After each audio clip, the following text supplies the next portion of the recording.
বলে তুমি লেখাপড়া করো কেন? হুজুর আমি লেখাপড়া করি আমি যেন 30 বছর সুখে শান্তিতে থাকতে পারি।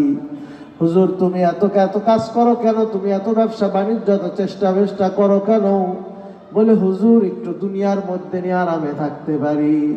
ও ভাই, না না না, একজন মুসলমান 30 বছরের জন্য কাজ করে না। আর দুনিয়া মাজরাতুল আখিরাহ, আমার নবী জানিয়ে দিয়েছেন দুনিয়া হলো পরকালের ক্ষেত স্বরূপ। আমি দুনিয়ার মধ্যে যেই কাজ করি, মুসলমান যেই কাজ করে, ইহকালীন শান্তি আর পরকালীন মুক্তির জন্য।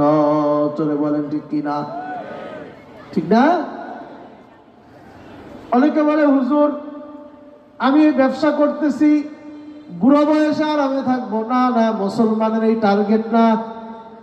মুসলমানের টার্গেট হলো আমি ব্যবসা করতেছি হুজুর, এর দ্বারা আমি দুনিয়ায় লাভবান হবো, আরামে থাকবো, ইসলাম অনুযায়ী চলবো।